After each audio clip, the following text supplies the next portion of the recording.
We are 3 days away from the NFL draft, and the Deebo Samuel rumors are getting hotter by the moment. Here's why I think the Jets should make a play for Deebo Samuel, but only within reason. Here's why I think the Jets should not overpay to get Deebo Samuel. Let's discuss it.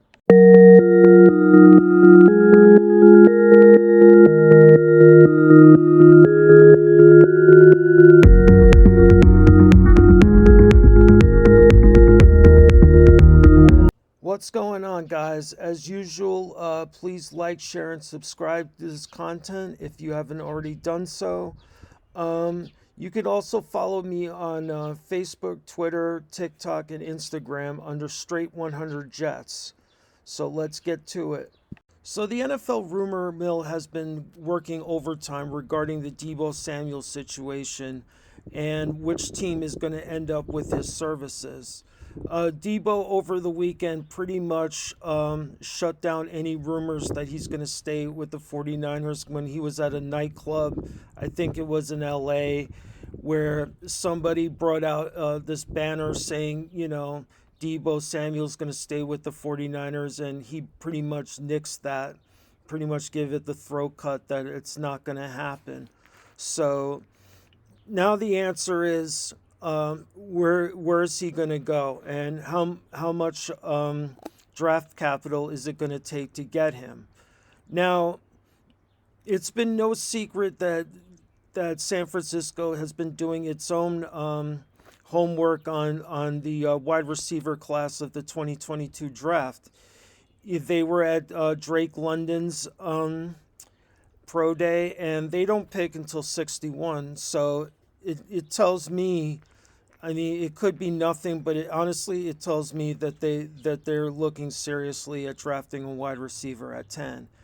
And for that to happen, they would have to trade with the Jets.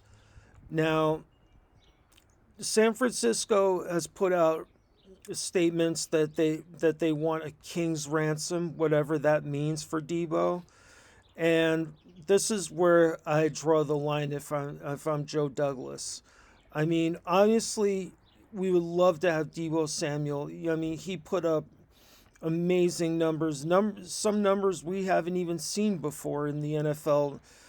He's the only person in NFL history to receive more than 1,400 yards and run for 300 yards. He broke Jerry Rice's yards from scrimmage record last year.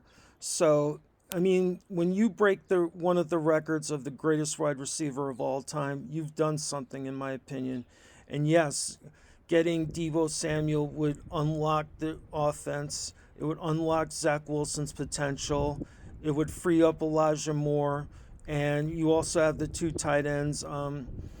And then, we've got a really good offense, to looking forward to the next season.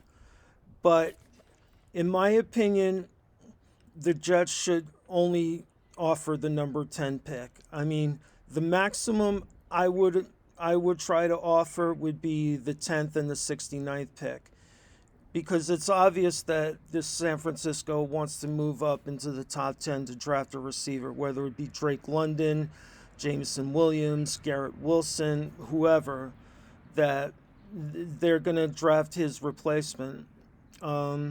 So if San Francisco wants more than the 10th and 69th pick, I would just move on right there, because the Jets still are establishing a foundation for this franchise going forward, and we can't mortgage our entire foundation for one player.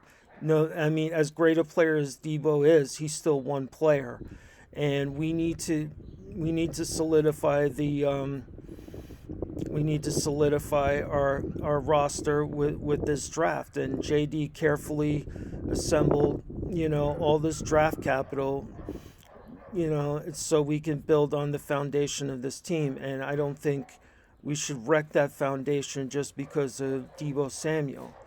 So, and also, I think if a trade does happen between the Jets and the 49ers, that JD must seal the deal, must finalize this deal before the drafts, before a team can come in last minute and make a better offer.